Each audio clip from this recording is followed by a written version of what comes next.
Standard equation of, चलो ठीक है। अच्छा, इसके बाद लिखिए, ये आवाज ठीक नहीं आ रही, देखो अब ठीक आ रही है, बस हाँ अब ठीक है। इसके बाद लिखेंगे deriving standard equation of parabola. Deriving standard equation of parabola, parabola का जो इक्वेशन था y square is equal to 4ax कैसे आता है, स्टैंडर्ड इक्वेशन, उसकी बात अपन करते हैं। Deriving standard equation of parabola, लिखना शुरू करो। Standard equation of parabola is obtained, standard equation of parabola is obtained by placing the focus, standard equation of parabola is obtained by placing the focus, by placing the focus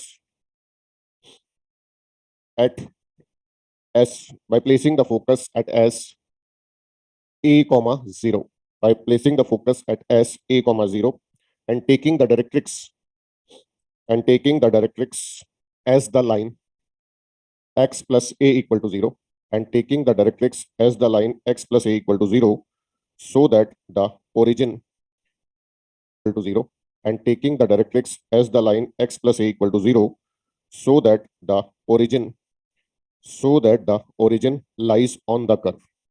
मैंने आपको standard parabola y square is equal to 4ax बताया कि ये standard parabola होता है। Standard parabola आता कैसे, equation कैसे आती है, एक समझ लीजिए इसको। हमने क्या किया, ये पैराबोला का डायरेक्ट्रिक्स हो गया एक, ठीक है, और ओरिजिन पैराबोला पे लाई करे, इस तरह से हमने पैराबोला लिया और इसका फोकस क्या ले लिया, a कॉमा 0 ले लिया, फोकस ले लिया s, जिसके कोऑर्डिनेट्स हो गए a कॉमा 0, ये इसका वर्टेक्स हो जाएगा और ये हो जाएगा फुट ऑफ डायरेक्ट्रिक्स जो कि है माइनस a कॉमा 0, क्योंकि इस लाइन का इक्वेशन क्या लिया है, x plus a equal to 0। अब मुझे इस स्टैंडर्ड पैराबोला का इक्वेशन फाइंड करना है, तो इक्वेशन फाइंड करने के लिए हम क्या करेंगे, देखिएगा, जो फोकल डायरेक्ट्रिक्स प्रॉपर्टी है हमारी उसका यूज करेंगे। मतलब पैराबोला पे कोई भी पॉइंट ले लिया, या तो h कॉमा k ले लो या डायरेक्ट ही x कॉमा y ले लो। मैंने इस पॉइंट को क्या ले लिया, पॉइंट P, जिसके कोऑर्डिनेट्स मान लिए x कॉमा y, ठीक है। अब पैराबोला के लिए हमें पता है कि ये जो डिस्टेंस होता है PS और PM बराबर होता है, ठीक है, ये PS और PM बराबर होता है। तो मैंने अप्लाई कर दिया, सबसे पहले तो पॉइंट P को क्या मान लिया, x कॉमा y मान लिया, फिर फोकल डायरेक्ट्रिक्स प्रॉपर्टी लगा दी कि PS is equal to PM। तो ये PS डिस्टेंस क्या होगा, x माइनस a का whole square plus y square, और PM distance x plus a का, इस लाइन से डिस्टेंस x की जगह x रखोगे, y है ही नहीं, a अपॉन x का कोफिशिएंट 1 है, तो डिस्टेंस x प्लस a आएगा सिंपली, बोलो ये आएगा, इसका कर दोगे स्क्वायर, तो इसका मतलब y square is equal to क्या आ जाएगा, x प्लस a का square minus of x minus a का स्क्वायर आ गया। तो पैराबोला का जो इक्वेशन आ गया y square is equal to 4ax। इस तरीके से स्टैंडर्ड पैराबोला जो होता है वो क्या आ जाता है, Y square is equal to 4ax। अब जो कल बात समझाई थी, एक बार जल्दी से रिव्यू कर रहा हूं मैं, दो बातें मैं इसमें एक्सप्लेन कर रहा हूँ। एक तो फोकल डिस्टेंस जो कि इंपॉर्टेंट पार्ट है, फोकल डिस्टेंस हर एक पैराबोला के लिए जो होता है, इस पैराबोला में पीएस डिस्टेंस फोकल डिस्टेंस होता है। ध्यान से समझ लेना, पीएस किसके बराबर होगा, पीएम के बराबर होगा। पीएम किसके बराबर होगा, P Q plus Q M. फिर से देखिएगा, P Q distance point P का वाई एक्सिस से डिस्टेंस है, क्योंकि ये हमने एक्स एक्सिस लिया है और ये वाई एक्सिस लिया है। तो किसी भी पॉइंट का वाई एक्सिस से डिस्टेंस उसके एक्स कोऑर्डिनेट के मॉड के बराबर प्लस क्यू एम, डिस्टेंस ए है, तो डिस्टेंस क्या आ गया, एक्स प्लस ए आ गया। दूसरी बात, पैरामेट्रिक कोऑर्डिनेट्स,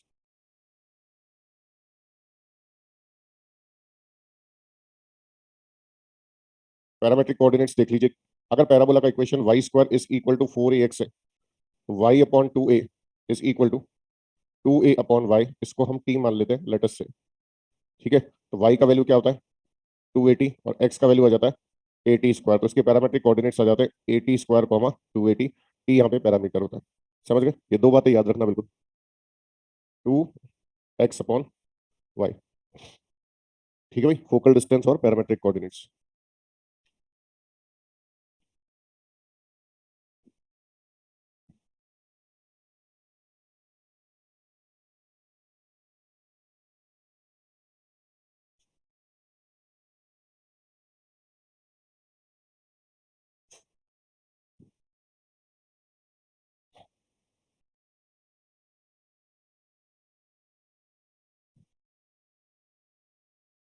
हो गया तो क्वेश्चन लीजिए।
फोकल डिस्टेंस को फोकल रेडियाई भी बोलते हैं।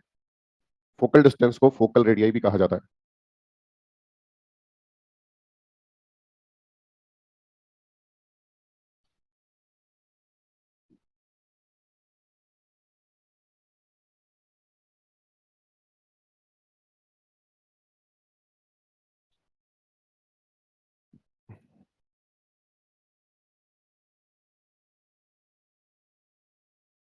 नोट करो जल्दी, क्वेश्चन लिखेंगे फिर।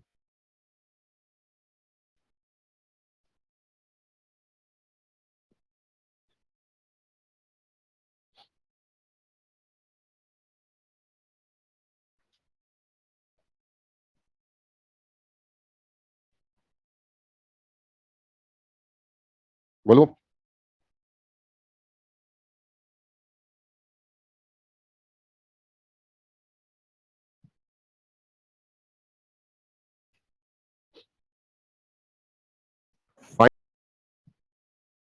फाइंड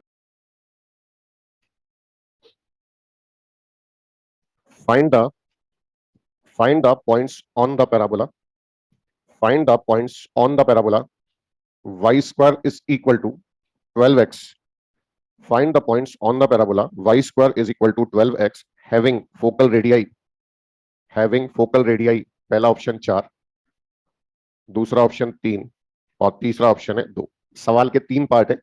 ऐसा पॉइंट फाइंड करो जिसका फोकल रेडियस 4 हो, ऐसा पॉइंट फाइंड करो जिसका फोकल रेडियस 3 हो, और ऐसा पॉइंट फाइंड करो जिसका फोकल रेडियस 2 हो। ठीक है, तो 3 अलग अलग पॉइंट्स आएंगे जिनके फोकल रेडियस आपको दे रखे हैं, मतलब फोकल डिस्टेंसेस दे रखे हैं। कल के लेक्चर का कोई पॉइंट हो तो पूछ लेना, किस क्या बता गए थे, समझ नहीं आया ना।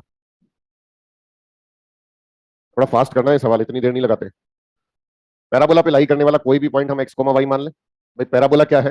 पैराबोला है Y square is equal to 12x है। इस पैराबोला पे लाई करने वाला कोई भी पॉइंट एक्स कोमा वाई हमने मान लिया। अगर एक्स कोमा वाई मान लिया तो पहला पार्ट ए क्या कहता है? फोकल डिस्टेंस क्या है? 4 है। फोकल डिस्टेंस 4 है तो पॉइंट अगर एक्स कोमा वाई है तो फोकल डिस्टेंस क्या होता है? एक्स प्लस ए होता है। तो एक्स प्लस ए की वैल्यू कितनी होगी? 4।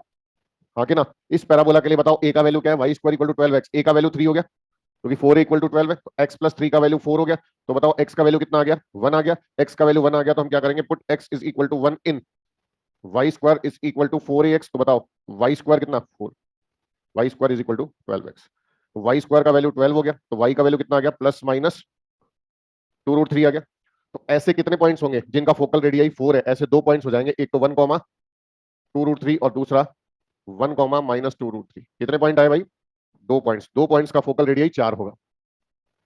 इसके बाद ऐसा पॉइंट जिसका फोकल रेडियस कितना है? 3। तो इसका मतलब x प्लस 3 ये हो जाएगा 3। तो x का वैल्यू 0 तो y का वैल्यू भी 0 आएगा। तो पॉइंट क्या आ गया? 0,0। सी पार्ट क्या है? x plus 3 is equal to 2। तो बताओ x का value -1 which is not possible. इसमें कोई पॉइंट होगा क्या?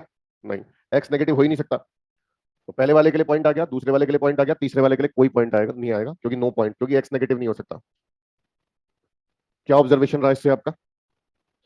इससे आपका ऑब्जर्वेशन क्या रहा? इससे आपका ऑब्जर्वेशन ये रहा कि फोकल रेडियस अगर ए से बड़ा है, क्या फोकल रेडियस अगर ए से बड़ा है, लेटस रेक्टम की जो लेंथ है उसके 1/4 से बड़ा है, तो 2 पॉइंट्स एग्जिस्ट करेंगे। कितने point?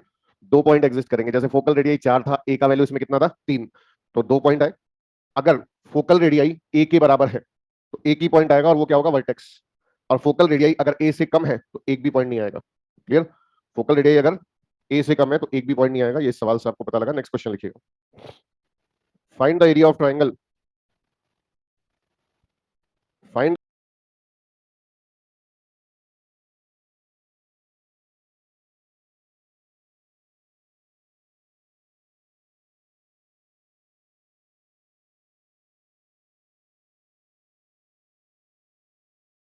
The area of triangle formed by find the area of triangle formed by 3 points lying on the parabola y square is equal to 4ax. Lying on the parabola y square is equal to 4ax, whose ordinates are y1 comma y2 comma y3, whose ordinates are y1 comma y2 comma y3। Parabola पे लाई करने वाले 3.2 comma 4ax, lying on the parabola y square is equal to 4ax, whose ordinates are y1 comma y2 comma y3, whose ordinates are y1 y2 y3। Parabola पे लाई करने वाले 3 points हैं। बेटा board पे ध्यान दो, कौन आ रहा है कौन जा रहा है उससे मतलब नहीं आपको, है ना? ऐसा करना तो फिर क्लास के बाहर जाके खड़े हो जाओ।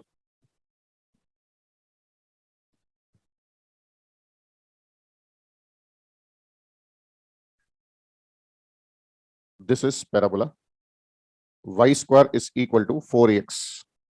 आपको बोला जाता है कि इस पैराबोला पे ये 3 पॉइंट्स हमने ले लिए और इन 3 पॉइंट्स को ज्वाइन करके एक ट्राइंगल बना दिया हमने। रैंडमली कोई से भी 3 पॉइंट ले लिए, इन 3 पॉइंट्स को ज्वाइन करके ट्राइंगल बना दिया। तो इस ट्राइंगल का एरिया हमें चाहिए। हमें दे क्या रखा है? केवल इन पॉइंट के वाई कोऑर्डिनेट्स दे रखे हैं। ठीक है भाई, तो एक पॉइंट तो ये हो गया। मान लिया ये पॉइंट क्या है? x1 comma y1। एक पॉइंट ये हो गया x2 कॉमा y2 और एक पॉइंट ये हो गया x3 कॉमा y3। अगर इस ट्राइंगल के एरिया की बात करें तो एरिया कितना हो जाएगा भाई? हाफ मॉड ऑफ डिटर्मिनेंट क्या होगा? x1 y1 1, x2 y2 1, x3 y3 1, ये होगा। This can be written as half mod of x1 का वैल्यू क्या आएगा? y square equal to 4ax है, तो x1 का वैल्यू आ जाएगा y1 square upon 4a, y1 1, y2 square upon 4a, y2 1, और y3 square upon 4a y3 1, ये आ जाएगा भाई, ये पूरा मॉड। इसमें से 4a कॉमन आ जाएगा पहले रूम से, तो 4a अगर मैंने पहले वाले में से कॉमन ले लिया तो 1/8 हो जाएगा। बोलो, और ये क्या बन जाएगा, y1 square y1 1, y2 square y2 1, और y3 स्क्वायर y3 1। ये तो एक स्टैंडर्ड डिटर्मिनेंट है, सबको आती है इसकी वैल्यू। तो इसकी वैल्यू क्या होती है, y1 - y2, y2 - y3, और y3 - y1, ये इसका वैल्यू हो जाएगा। क्लियर है? तो कई बार एग्जाम में आ चुका सवाल, पैराबोला पे 3 पॉइंट्स लाई करते हैं, उनके वाई कोऑर्डिनेट्स दे देते हैं, तो एरिया फाइंड करना होता है। तो अगर ये याद है, result 1/8 y1 - y2 y2 - y3, तो कैलकुलेशन ज्यादा नहीं करनी पड़ती। नेक्स्ट क्वेश्चन लिखेंगे।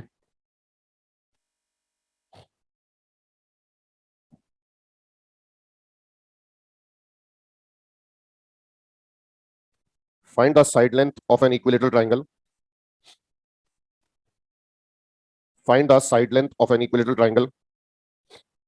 Find the side length of an equilateral triangle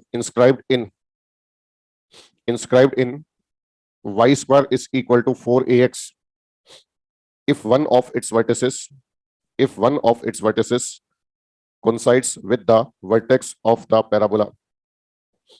Find the side length of an equilateral triangle. Find the side length of an equilateral triangle inscribed in y square is equal to 4ax if one of its vertex coincides with the vertex of the parabola.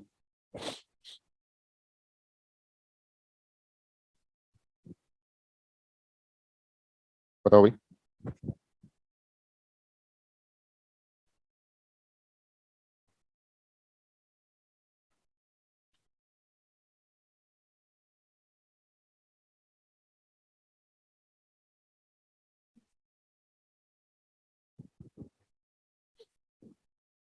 इसमें आपसे बोल दिया गया है, ये parabola दे रखा है आपको, y square is equal to 4ax।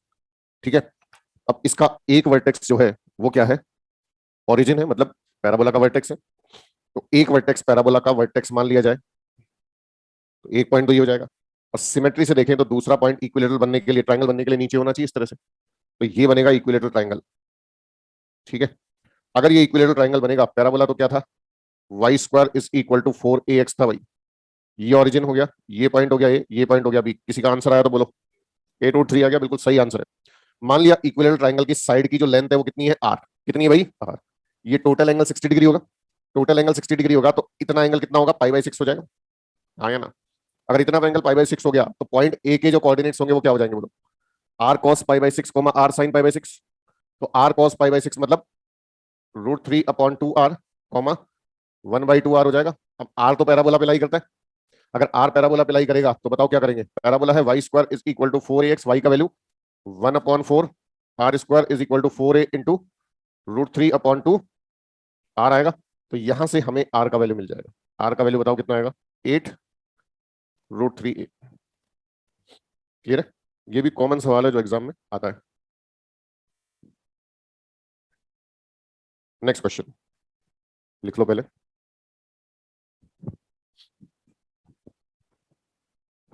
Next question है,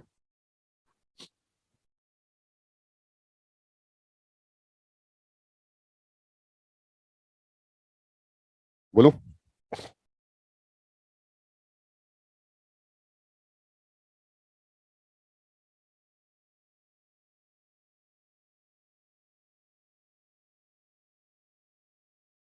find the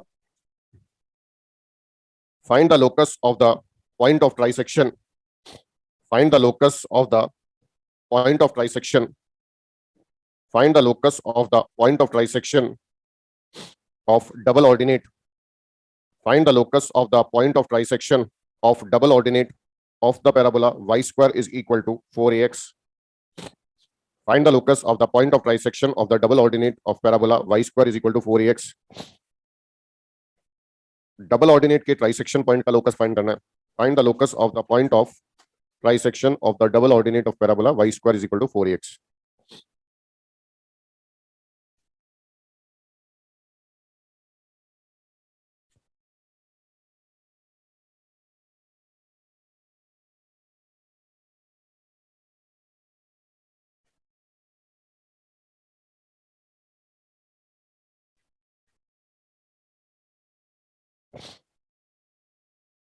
parabola y square is equal to 4ax है, ठीक है। इस पैराबोला के डबल ऑर्डिनेट के पॉइंट ऑफ ट्राइसेक्शन का लोकस, डबल ऑर्डिनेट कल क्लास में बताया था, कोई भी कॉर्ड जो एक्सिस के परपेंडिकुलर हो वो डबल ऑर्डिनेट होगा। क्लियर है बात?